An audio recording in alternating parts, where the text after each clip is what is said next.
Welcome to Lifting the Soul Ministries podcast. We're here again this week to bring you some more great things to talk about, and specifically, we're talking about No More Mr. Nice Guy.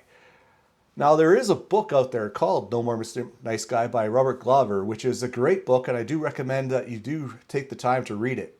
But Jason and I are going to be here today discussing this topic from our perspective, from the things that we've learned and our experience from being the nice guy. Because I can totally relate to a lot of what we're going to be bringing up with today. And I would also like to say welcome back, Jason, because last podcast we had a special guest speaker, and we are going to be bringing in more guest speakers in the near future. So continue to stay tuned with us on that.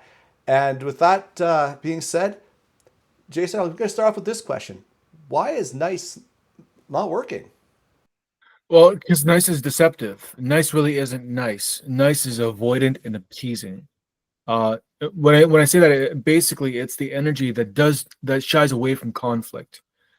And any energy that shies away from conflict, especially masculine energy, cannot be considered nice because it is a betrayal of what masculine energy really is. The moment you betray something, you dishonor it. So you are dishonoring yourself, and you are dishonoring your partner as well as others that you interact with, because you have decided to be appeasing rather than be masculine, and which translates also from being being appeasing rather than being a leader. And when you don't show up as a leader, you really take away from others' ability to not only trust you, but also take advantage of opportunities that could have been there through their interaction with you. So, no, being nice is not nice. In fact, like you said, Dr. Robert Glover, and there was another one that was written by Dr. Michael Pariser called No More Mr. Nice Guy: The Hero's Journey, which goes further into detail on No More Mr. Nice Guy. Dr. Pariser showed the book to Dr. Glover that and Dr. Glover, you have to publish this because it is so important. And basically, what it does is it really goes through it uses Joseph Campbell's idea of what the hero's journey is, and that whole concept, the whole idea of the reluctant hero who goes through hell, has to come back through it, takes up the mantle of leadership, and then goes through the different trials. A really good story that emphasizes this is Hercules and his 12 trials that he has to go through because of what he does. I'm not going to spoil that for you. Either you read it or you should read it. But getting back to your question, being nice is really the modern man's trap. And when I say modern man, well, we know about, or many of us know what a modern woman is. If you've listened to any of the stuff that was produced by the late great Kevin Samuels, or if you have followed any work by basically any man who does the kind of work that Jason and I do, then you probably have heard that term, modern woman, a woman who likes to compete with men, who wants to prove her own masculinity and doesn't want to submit to feminine to the feminine instinct or feminine tradition. And the plus side for her is that she gets to enjoy all this freedom. I'm using air quotes for those who are listening to the podcast. And the trade-off is that she's also very lonely. With the modern man, he's decided that he's not going to be a burden. He's not going to be bothered. He's not going to be assertive. He's going to be appeasing. The trade-off is that he's not a very good leader. And so he becomes very lonely. And so as we see this dynamic play out more and more, as women become more independent and lonely, men become more appeasing and lonely. we see that life kind of sucks as we keep on going through this role. And we would be much better off if we stopped trying to play a role and just played our part.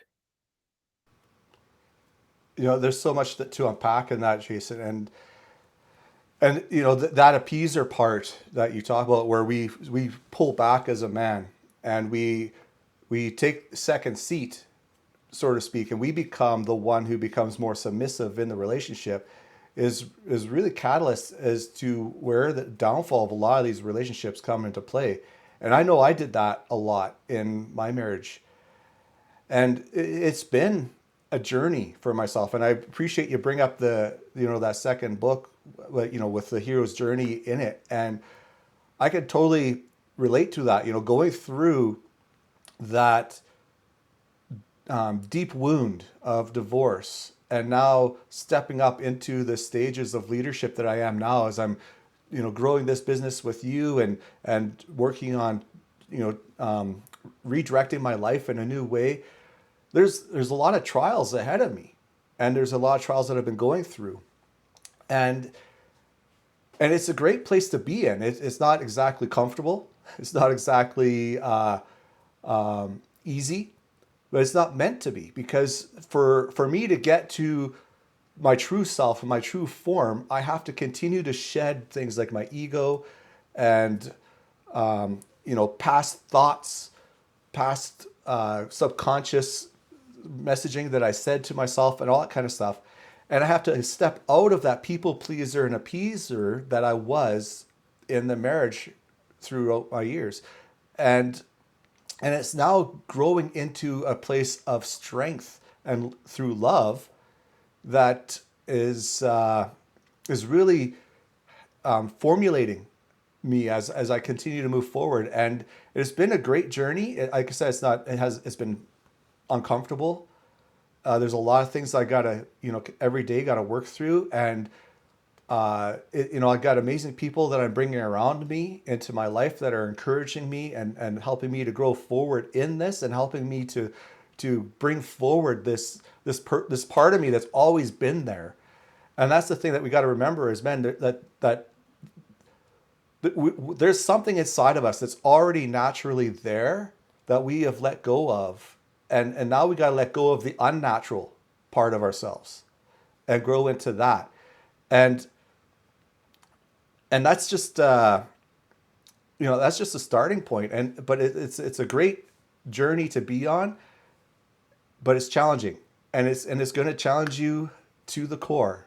But I just encourage you to find people to support you in this journey as you go through it.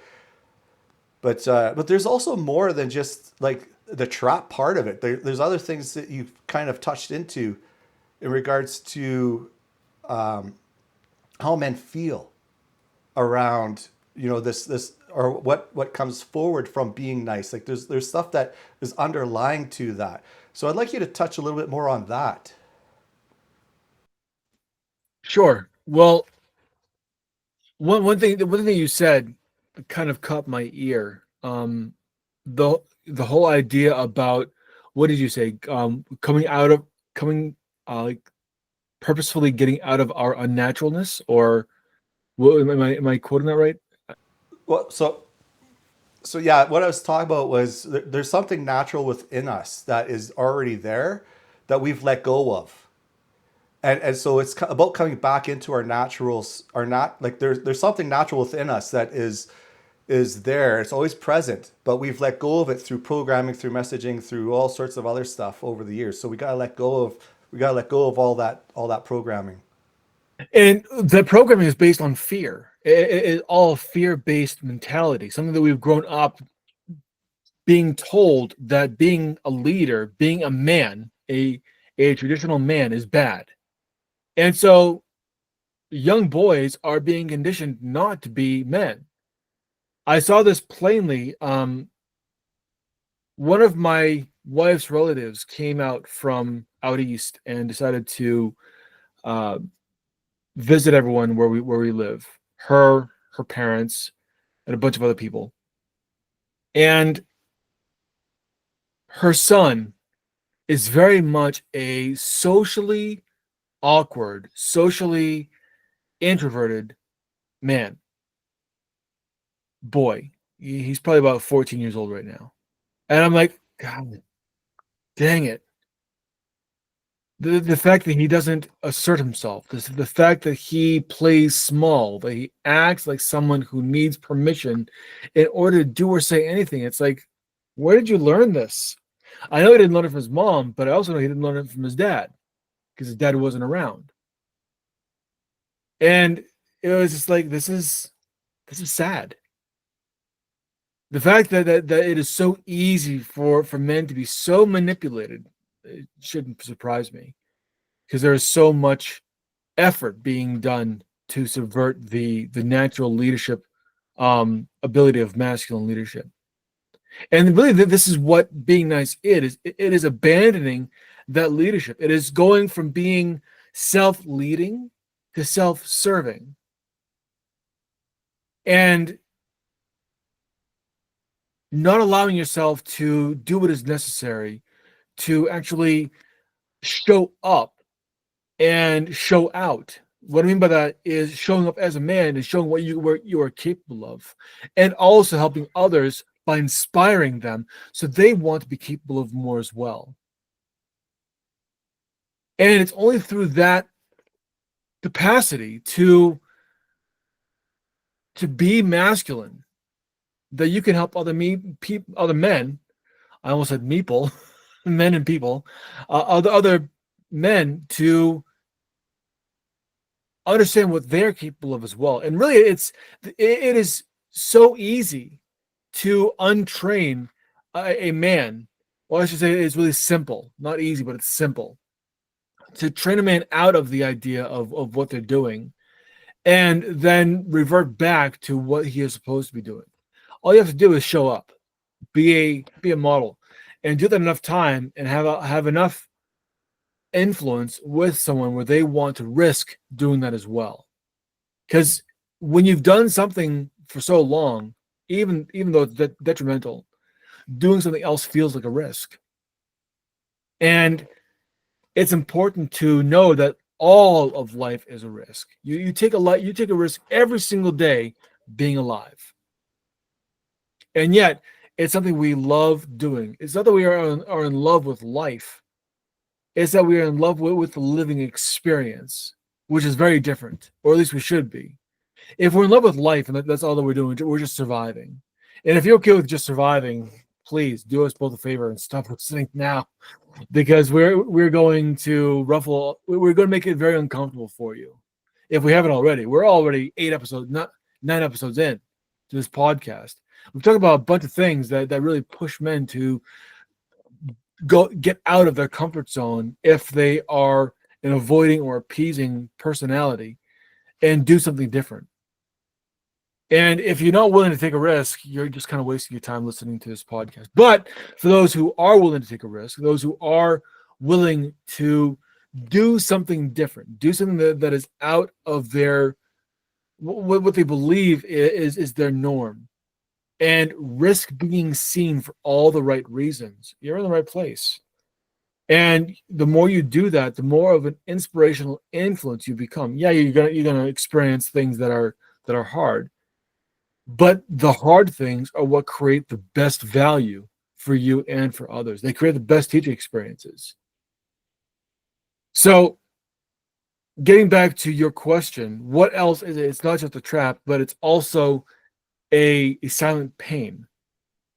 It is this reaction that people have of needing to not be seen so that they can just go on with life. But at the same time, there are a lot of things that they are not experiencing. They're not feeling respected, they're not feeling admired, and they're not feeling desired. And all three of these things are things that humans need. I mean, the masculinity is one half of the equation that creates a perpetual cycle for humanity, a good cycle, an ever advancing civilization cycle. Because of masculinity and femininity, you have this ability to make children, and children really are the force of humanity. They are the future of humanity. And yeah, that's exactly what everything we're talking about revolves around sex. Okay, I'm just gonna say it. Everything that we talk about really just revolves around sex, and that's okay, because that is how people create people. And it's only through men doing their part to be masculine that they're able to continue that process. They're able to continue that ever advancing civilization. The moment that men stop being men and the women stop acting like women is the moment that the human race, humanity, is in deep trouble. And we're seeing a lot of the effects of that to this day in so many different forms. And not to go deep into this, but I mean, when we're seeing that, we'll just use Canada as an example, where you and I are both from at the moment. Right? The only reason why Canada's population is actually growing is because of the people that we're bringing into the country, not because of the number of children that are being born. And I won't go around my theories on a lot of that, but it speaks into what's happening in the world today in regards to what we're talking about, where there's such a disconnection in the relationships that people aren't procreating as much. And I know there's other stresses and stuff like that people put limits on themselves and things like that too. That's not what we're here to talk about. When we're talking about, you know, how many men that I'm on a group chat with, that's one of their number one topic is there's no intimacy in the marriage, right? There's lack of sex. There's lack of this physical intimacy. And what they're not realizing is it's the way they're showing up in their home. It's their presence in the home. It's how they're relating to their spouse or their partner. That is a big part of it.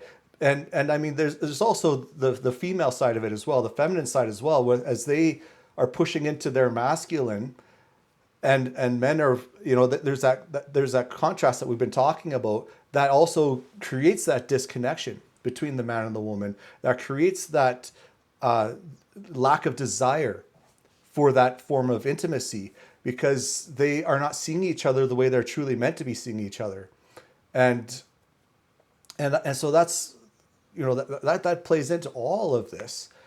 And you also touched earlier about, it was a nephew, I believe you said. That's something that I am working through with my son right now, with his, like through the divorce. My son spends most of his time with his mom and older sisters, and I do get him every week and stuff like that. And I'm purposely doing projects with them where I'm getting him to help me out with at work, and I'm teaching him, manual skills and stuff that I've learned over the years to spend time with them. But it's really getting him to break out of that. There's fears in him. I see them, right, and so that's the challenge I've been having, is helping him to break free of those fears and how to be socially, to talk to people and stuff like that. So I do my best to bring him around people so that he's kind of forced to talk to people and stuff like that. And as well for him to make his own decisions, and that where I'm not making all the decisions for him. So it's a process, but and it's something that I'm working with him on. It's just a result of where he is at, where our relationship dynamic was and everything. And I won't go into a lot of the details on that, but it ties into what we're talking about here. Yeah, and there's a lot more that we can talk about this. We'll probably talk about this on another episode, I really want to focus more on the whole idea of being nice. It is an effect, and you if you've stayed with us for this long and you've got the keen mind that I hope you do, you might be able to see some of the associations that these episodes are making with each other, as well as larger implications. And if that's the case, this might be something that this might be the kind of place that really interests you, which is great. So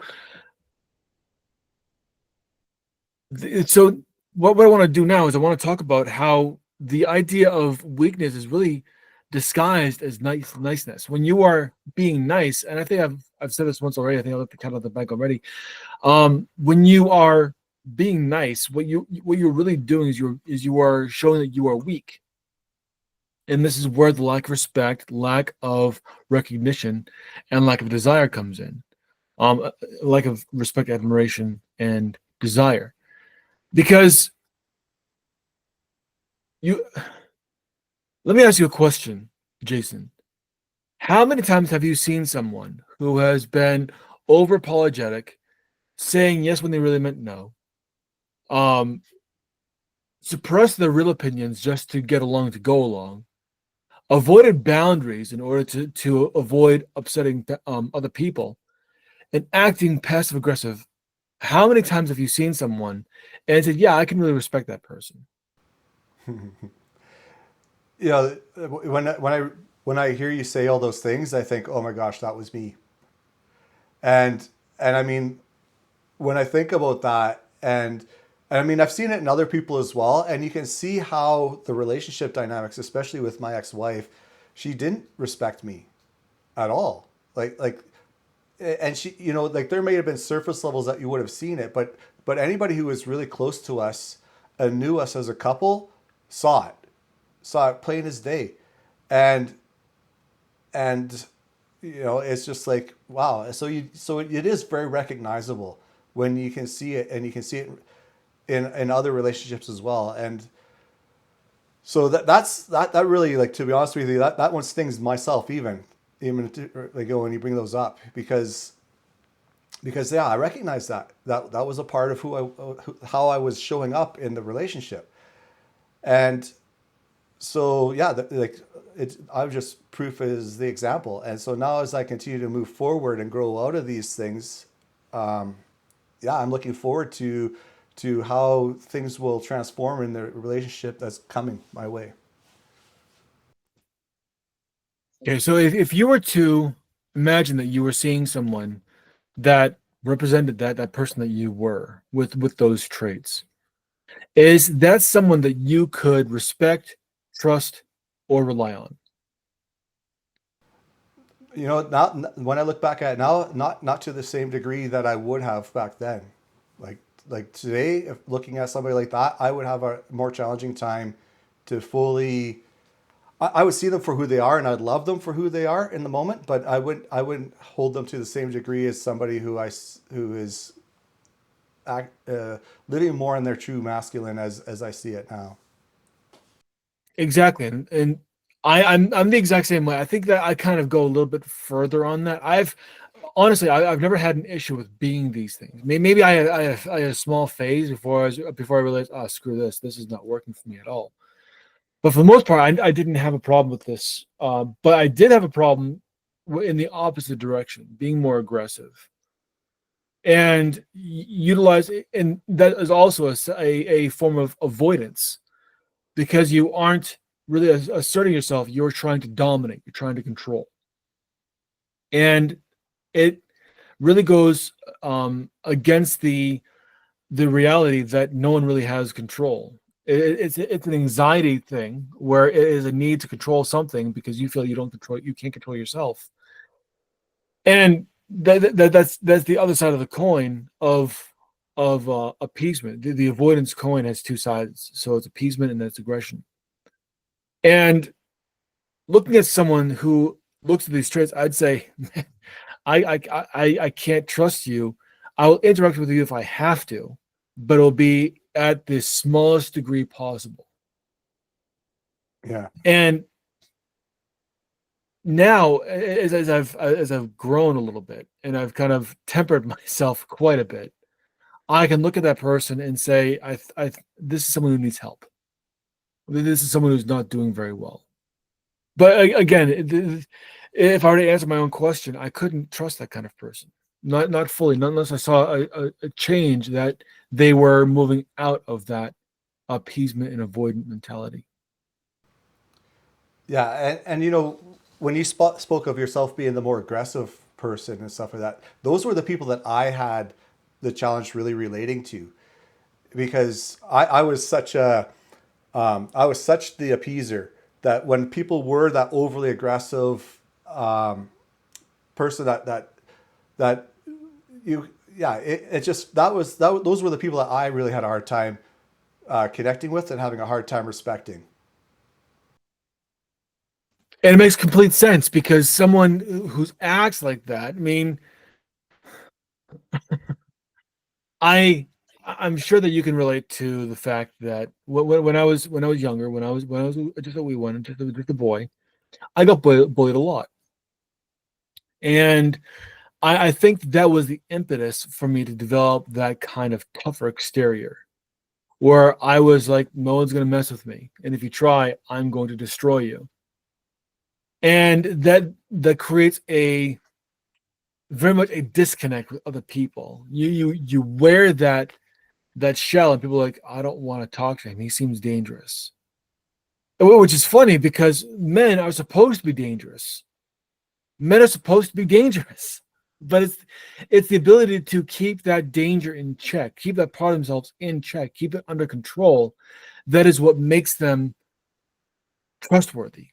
Yes, he has the capacity of destruction, yet he also knows how to control it. And that is the mark of a really good man. And I think that the reason why I would have such a hard time with someone who was what I would consider weak is that I would see them as not having the capacity to be dangerous.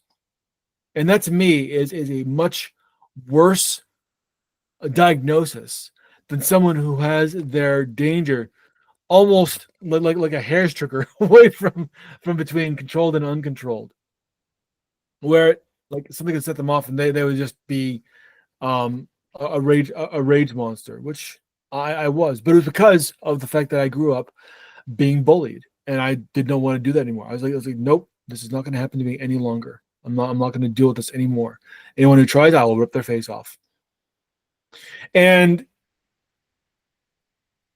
I can see as I have grown and I've really done the work, I can see that people who have become the appeasement, become more appeasers, or have become more avoidant through the desire to not be in conflict. How they've learned to do that either because they don't want to be that person who is either the bully or someone that others didn't want to approach, or they never got out of that phase of being the victim. And when I say that, I can tell that people who listen to it, who are in that state, are probably going to have a bit of a wince when they hear the victim. It's an unfortunate truth. Men who live in this way, also men who live in an aggressive way, they see themselves as victims. Yeah, well, I could relate to that. Like I, you speak about being bullied. I was bullied a fair bit too when I was going through the school years, and there was a one point where I fought back, and when I did actually fight back, I people did actually start to respect me a little bit more, and that kind of actually came to an even bigger peak in my high school years where I had lost control, and I believe I may have shared this story before, but basically I it was a I got into a fight. I lost control. I blacked out, and I don't know how I went from a position of being in complete where I was like losing the fight to where I was dominating the fight, and I lost. Like after that, it scared me, and that put me into the point where I don't want to get to that anger again. And so I went complete opposite, which led to the appeasement and also a lot of the messaging I had and the role models I had in regards to what marriage was and all that stuff. Yeah, there was a lot of things that kind of went through where I was at in my life, and and like when I think about all of this, there was something I was constantly telling myself, and it was more like I was afraid of other people, and then I would make other people more powerful than myself, and or I put them up on some kind of a pedestal, like, oh my gosh, well, this person has achieved this and they're way up there. Like, I cannot achieve that level of being or whatever, which is all a bunch of hooey.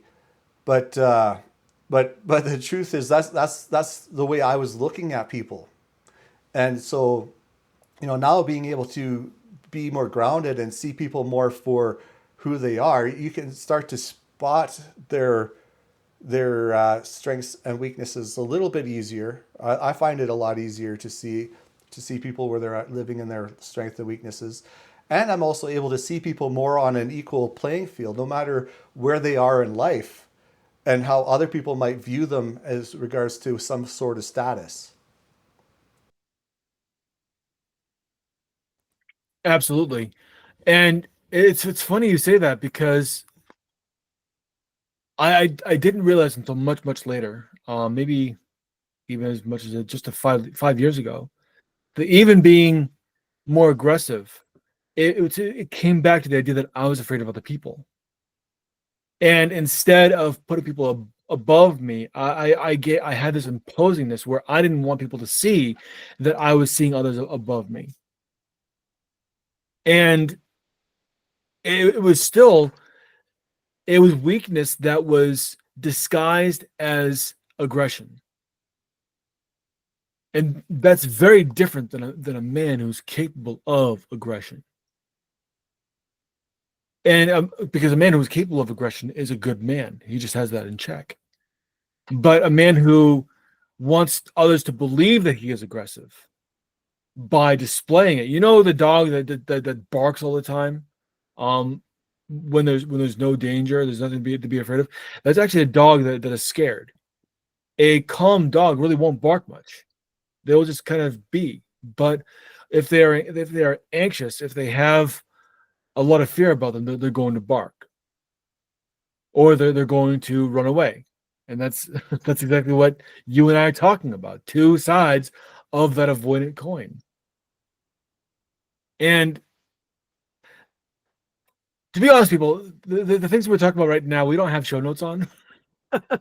We're just kind of riffing here, but I think this is really good that we're talking about this, because it's something that needs to be talked about. It's not just about the niceness, but it's also about the aggression. And I think that both sides really have to be talked about and be understood. And let you other men that are listening really help you understand that, yeah, either way, it is based on fear, and it does not allow for real connection.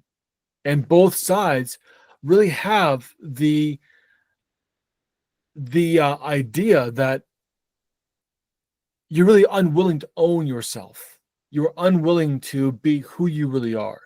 And because you can't own yourself, others, including your own spouse, cannot fully trust you. Aggression, that's obvious. If she's afraid of you, she won't trust you.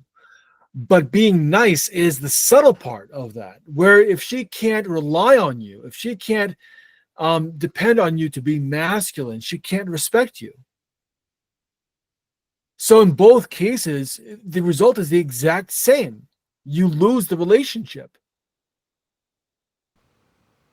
Yeah, and that's huge. And I mean, like, yeah, because being nice and being that appeaser generally means that you're causing distrust through lying, through holding back, through not telling your truth, through not speaking up on all these things. And that's where, because she can't trust you, she can't respect you, and she starts pulling away because she's like, everything this person does or emanates isn't a truth, or at least that's how she feels. And that's exactly right. And it's because she sees that you are not showing up for yourself. If you can't show up for yourself, how can you show up for other people? Because the way that you treat yourself, people understand that this is how you treat others.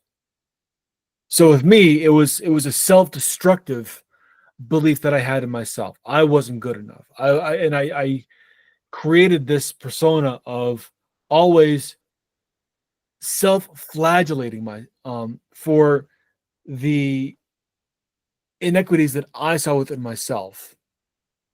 And then others who saw that, they couldn't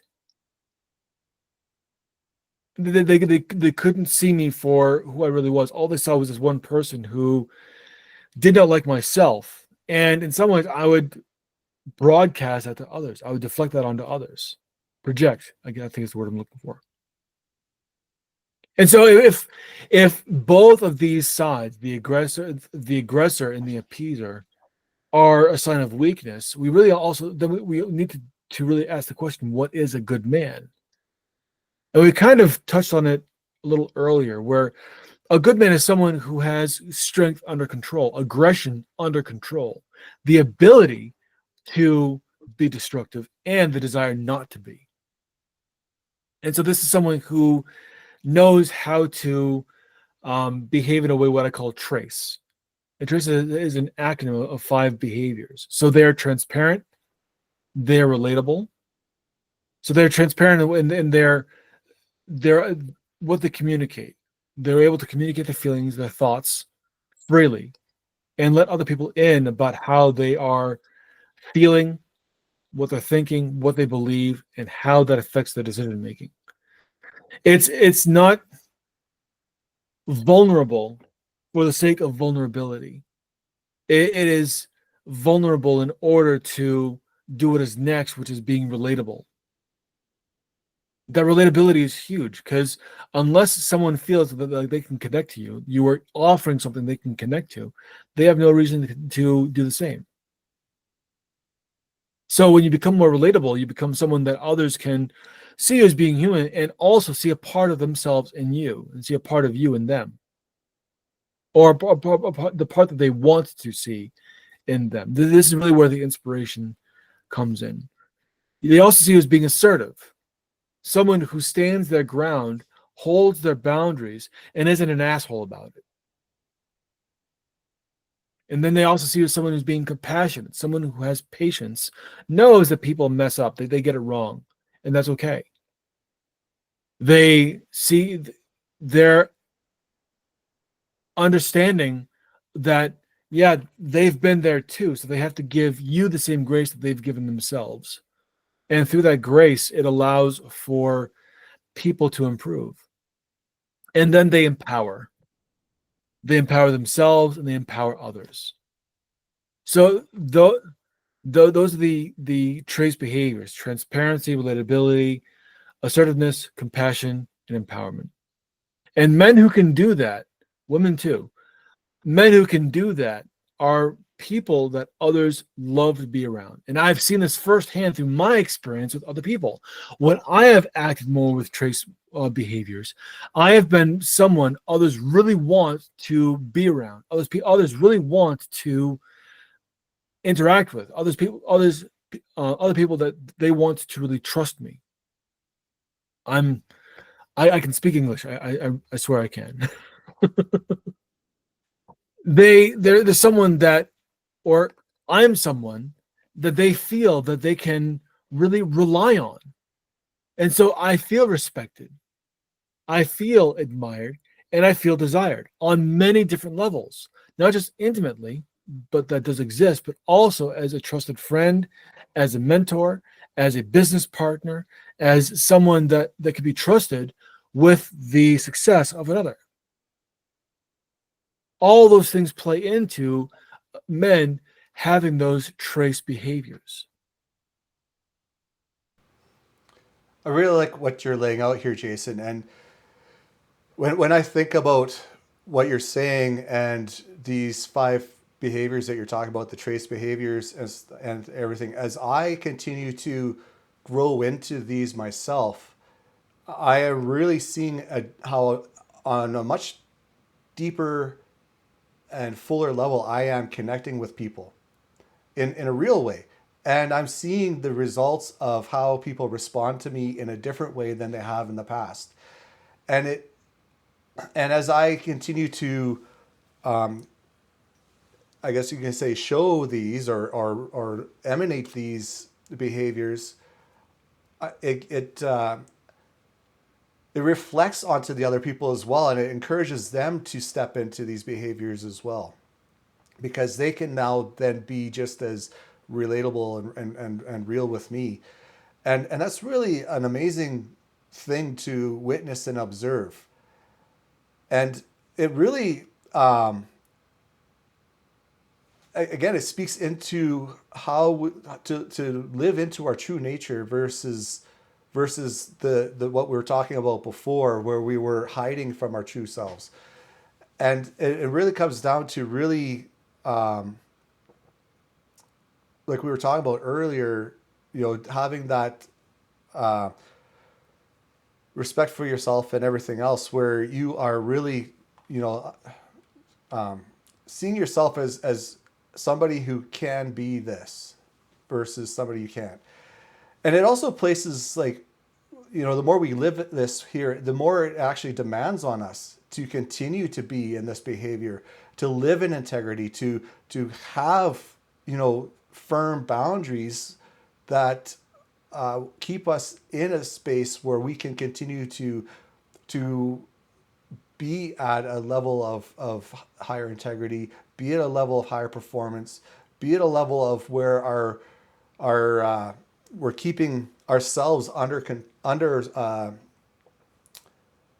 umbrella, I guess you could say, of some sort to really just be fully present in everything versus trying to always grab onto something else to appease somebody and do other things, because the more we give of ourselves away in a weak way, the more we fall out of these behaviors. And it also allows us to be really, when I talk about presence, that presence allows us to be more emotionally in tune with those around us and be able to be in that place of a strong leadership as well, because we're able to really connect on a deeper emotional level with people. And that's been the name of the game. Everything is about the emotional connection, because we are emotional creatures who have logical experiences. We make all of our decisions emotionally. We justify those decisions logically, men and women. So men have a higher sense of rationality about them in order to understand the choices that they have made and then self-correct. And that's a huge responsibility. So I talked about the trace behaviors and why those are really necessary. But on the other side of that, behavioral coin. I like coins apparently. On the other side of that, we have 5 other behaviors that are really undesirable, and this has the acronym of SHADE. And these behaviors are secretiveness, hollow, avoidant, divisive, and evasive. So secretive or secrecy is pretty self-explanatory. It is the opposite of transparency. It is the lack of truthfulness, the lack of opening up. It's a closing off, and that creates hollow relationships. If you've ever seen a log that has the core bored out, and it's just, or where you just think, it looks like a tree, but you look inside it, it's like, oh no, that's not a tree. That's just a dead log. The hollowness is really superficial. It's a superficial connection that does not have any depth. It cannot create anything real. It doesn't allow for people to really dig in and create meaning, create trust, create a sense of I can depend on you because I can see who you are. And that leads to the avoidant, which is what we've been talking about this entire podcast, is that avoidant piece, which is appeasing or aggressive. Then you have divisive, which is the pitting yourself against others, or pitting other groups against each other. Any kind of ism that you see, sexism, racism, classism, ageism, whatever, these are all divisive elements. Division is the greatest enemy of mankind. And then you have evasiveness, not taking responsibility or accountability, and really evading responsibility and accountability as much as possible. So people, especially men, who practice these behaviors, obviously aren't practicing trace behaviors. You can't have both. And the shade behaviors are what really create this sense of, I can't really trust you or connect with you. In fact, I have to exclude you. And that creates the thing that men who are observing these behaviors are really trying to avoid. They want to be seen as one of us, but the behaviors make it impossible. So why am I bringing that up? Well, why am I going backwards instead of forwards? Well, to understand the importance of trace behaviors, you have to be able to understand what behaviors you're moving away from, which are the shade behaviors. And through working towards those trace behaviors, working towards those shade behaviors, you um, have this sense of, I will do whatever it takes to be happy and to keep the situation smooth now. I will lie, I will cheat, I will steal, I will manipulate, I will try to control as much as possible in order for this to just kind of stay as it is right now. There's a lot of energy expended by doing that. However, with trace behaviors, what you do is you show the goodness that you have by demonstrating, I'll do what is right for everyone concerned. And by having that sense of goodness, the sense of being a good man, of I will do whatever it takes to ensure that everyone is taken care of, it is more of being selfless. It is more of being what Robert K. Greenleaf would call being a servant leader. And anyone who really leads through service, being of service to others, which is why the trace behaviors are so powerful. Yes, you are recognized as someone who is trustworthy, who can be depended on, who is respected, admired, and desired. And that is because you think of others first. You think of how you can be of service to others. And that gives you that sense of admiration that other people enjoy of you. And yeah, and everything that you just shared in this last little segment is just such a gem, because what we see modeled, or what is portrayed on the media, for what I see as mainstream media, is a lot of those shade behaviors. And it's no wonder that a lot of men and women tend to fall trap to those shade behaviors through most of their life. And it gets demonstrated over and over again through all their connections and all that sort of stuff. And so for us to turn this around and to really help men and women and our relationships thrive, we do have to work towards more of those trace behaviors. And the more we can present and come forth within ourselves with these trace behaviors, it will have that ripple effect that will grow and reach out into society, which is what our desire, and why we talk about these things, because Jason and I do want to be these servant leaders that are bringing forward things that are going to be impactful, meaningful, and will have the potential to create this ripple effect that will help not only the men that we serve to be stronger and healthier in their relationships, and really help solidify those marriage relationships that will then transform into their communities and their workspaces and society as a whole. And the reason why we do that is because we want to be of service to you, the listener, the one who's either watching this as a video or listening to it as a podcast, however you consume this. The desire is to be of service. And the best way that we can be of service is just to share our own experiences, share what has worked for us, and also the lessons that we learned along the way. And like I said, for a long time, I was not someone who others could respect, because I was very deceptive, and very. I focused more on how I could manipulative.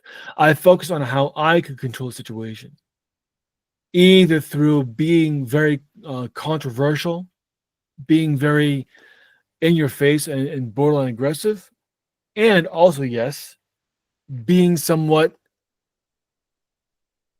um, being somewhat passive as well when it suited me, and not having boundaries that I could say, nope, I'm not going to do this.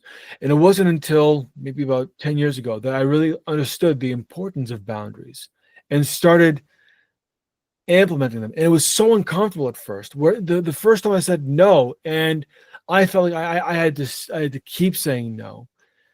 And it was to my wife, where I had to basically say, I am not comfortable with this. And she wanted me to just go along with her way, and I was not going to do that. And yeah, she was mad for a little bit. So the situation was we had put together a event planning company, and she also worked full time at an office, so she had very limited amount of time that she could work on this. So she relied on me a lot. And the first time I was willing to help out, but it was so draining. The second time, it almost broke me. And the first time was good, was good, but the second time we kind of like lost it a little bit.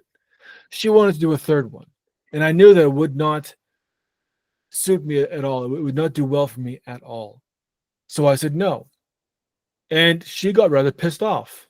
I told her why I couldn't do it. I told her the effect it was having on me, the strain it was putting on me, and I wasn't going to put myself through that.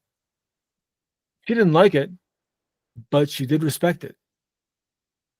And knowing that I could be respected for it, it felt so empowering to really just say, I can say no. I can say no.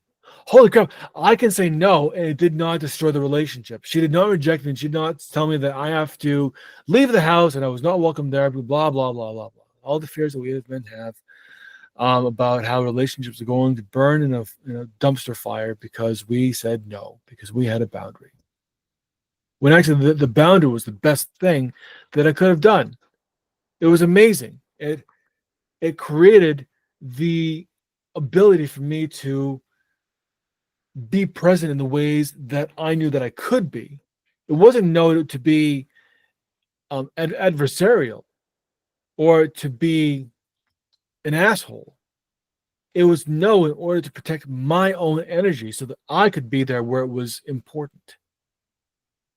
And it's really important that men understand that just saying no is not enough. You have to have a reason for doing so.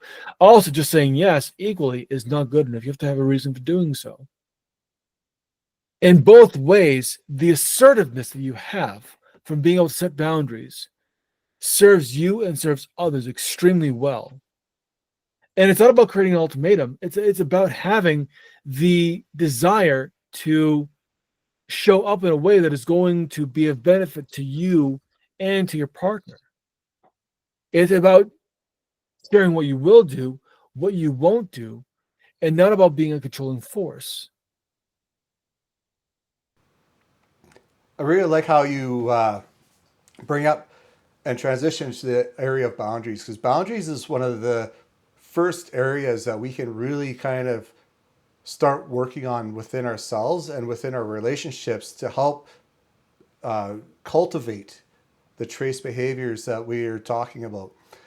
And I really appreciate how you mentioned like a boundary is not about controlling or manipulating. It is simply holding a position in regards to what you're willing to and not willing to do in given situations, and or what you're willing to accept or not accept in given situations. That's another way of putting it as well. And one of the key points about boundaries is in not only in how you deliver them, but having the tenacity to maintain it.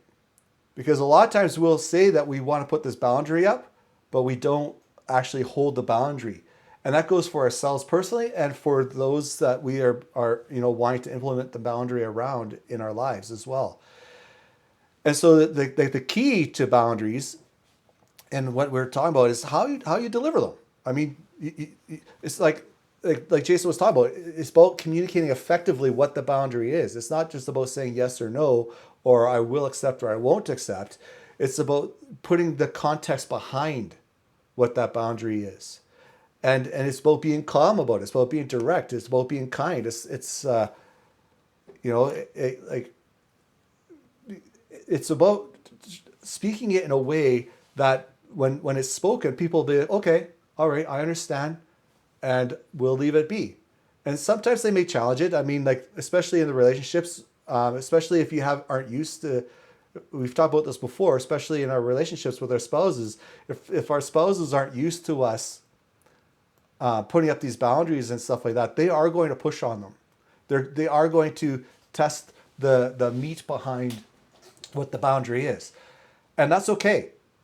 That pressure that they're putting on you is there to help strengthen you, and you can look at it in a positive way in that way, because they're used to the old behavior, and so you have to by you maintaining the boundary will help maintain or help build that trust, because now they're going to start to see, okay, wait a second, he's actually saying this is what he's wanting, this is what he's putting up as the boundary, he's actually going to maintain it.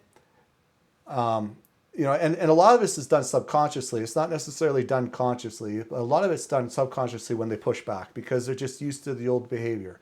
And so we got to look at it that way as well.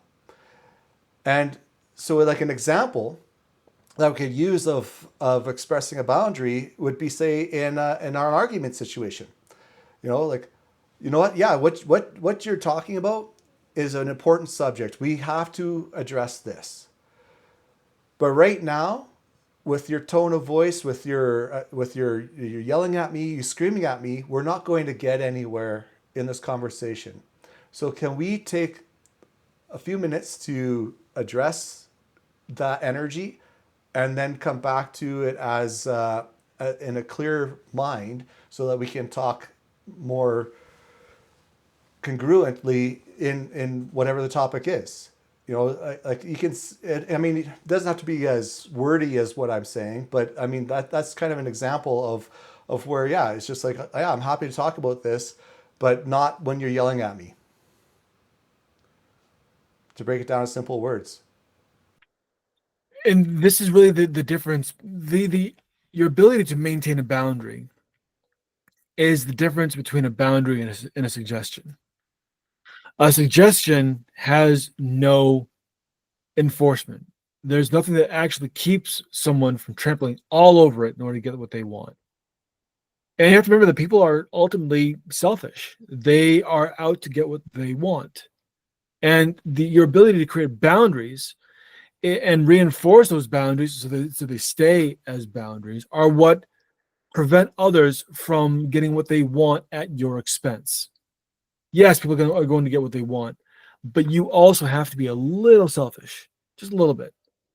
And you do that to protect your time, protect respectful communication, and protect your mission and standards, the things that you hold dear, the purpose that you believe that you have.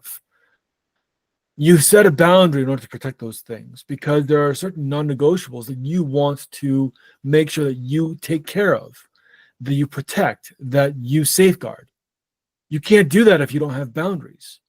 And boundaries are the biggest point of development that both men and women find the weakest. In fact, there's a whole series of books about boundaries written by doctors Henry Cloud and Jonathan Townsend.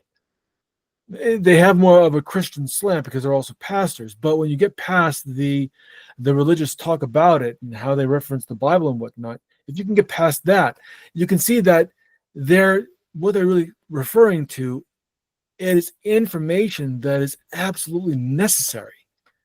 It is information that really it provides the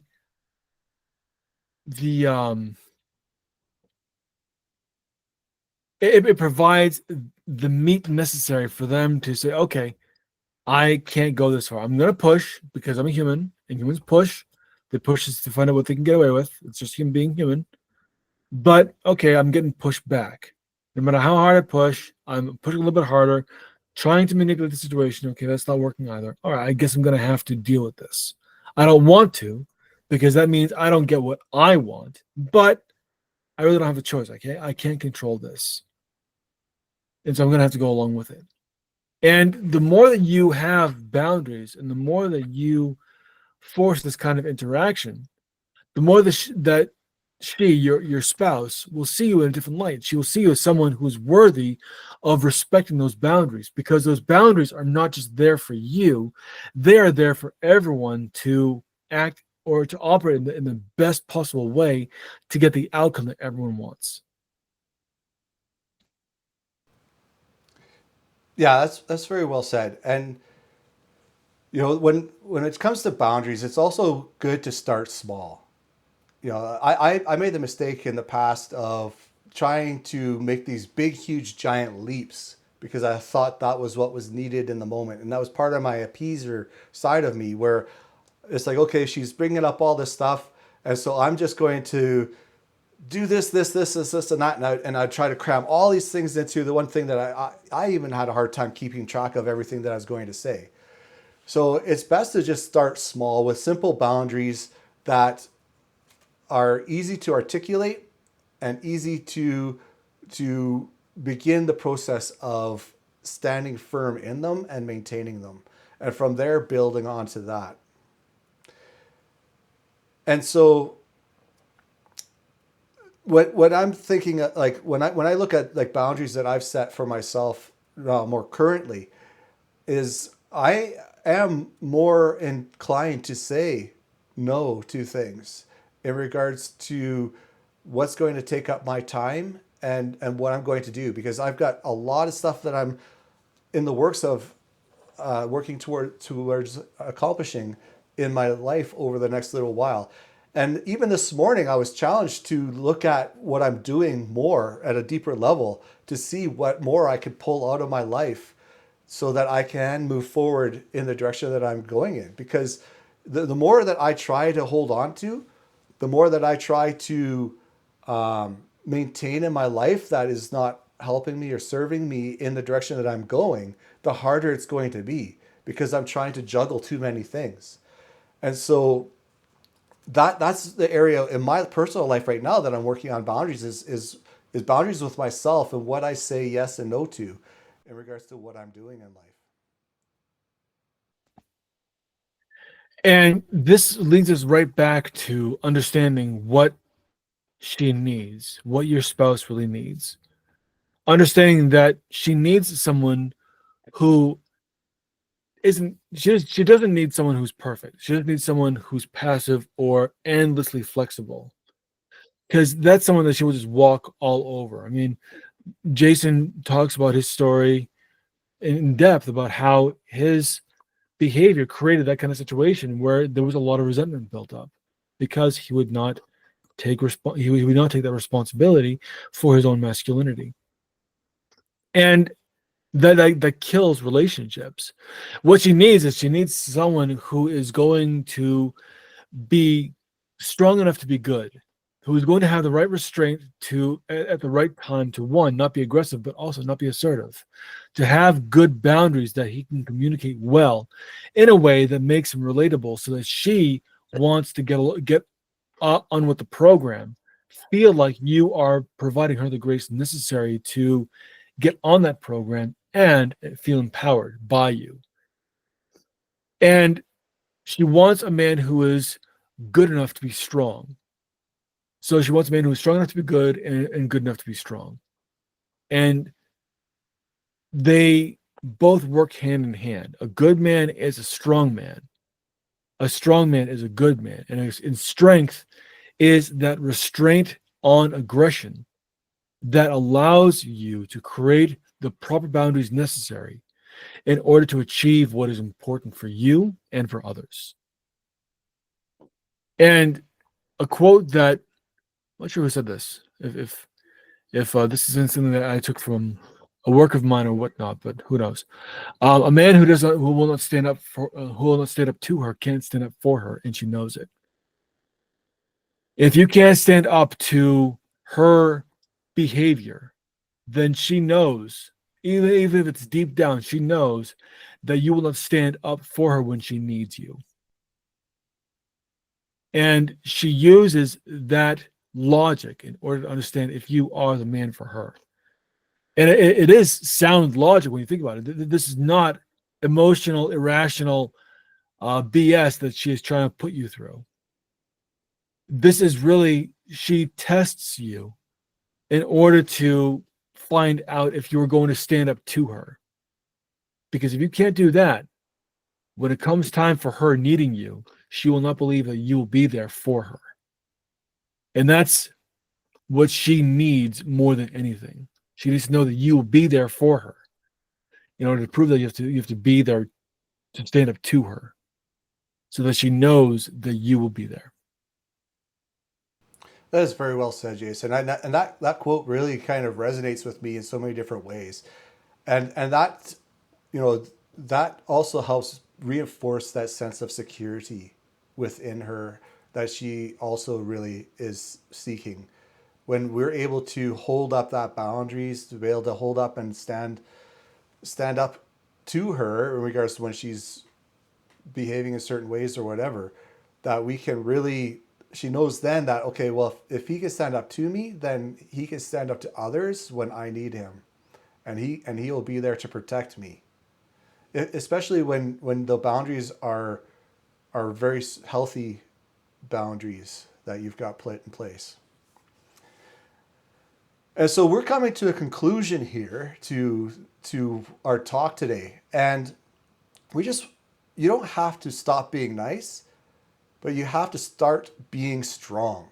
And that's what we want to really encourage you with today is to start working on those trace behaviors that we talked about today. Start becoming that strong masculine leader. Start small with those boundaries and start working on how you can not only create these boundaries, but state them clearly and maintain them. Because all this stuff will go a long ways to not only helping you in your life in general throughout all aspects of your life, but it really will help you in your marriage relationship. And and that's what we're here for. We're here to help you guys. We're here to empower you guys. We're here to support you guys in any way that we can. And so we would like to encourage you to continue following our podcast. We're on YouTube, we're on Rumble, we're on Spotify. You can find us on Facebook, you can find us on Instagram, and so we're on a lot of the major platforms in regards to where this information is. So we'd like you to encourage you to subscribe to our channels so that you can continue getting our content. We'd encourage you to share it with others so that they can hear the message, and also reach out to connect with us. We have all our links in the description below here as to how you can connect with us in different ways. You can go to our website at liftingthesoulministries.com, and you can start looking at what we have to offer there for support with men. And yeah, we'd love to hear from you. We'd love to connect with you. And as we said before, we're going to be bringing on more guests in the near future as we continue to talk about some of these really challenging topics, because we really want to speak depth into your life so that we can strengthen and empower you and lift you up on this journey as we continue to grow and be empowered ourselves. And it's important to understand that when we say you don't have to stop being nice, what we mean is you just have to be good.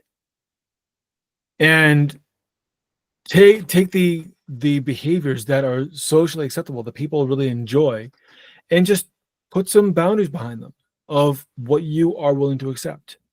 If you can do that one little shift, you'll notice how all of your interactions with everyone, including your spouse or anyone else you interact with, in the office, in the bar, in wherever, in your home, in your family, you will notice that the connections, the interactions will become much more satisfying for you and for others. And that's something that is really worth holding on to. So, yes, as we conclude, be kind to yourself, find opportunities to be kind, and kindness will find you in return. And know that you can be kind and have boundaries at the same time, and that's okay. Awesome. So we'll see you guys all next time. Much love. Take care.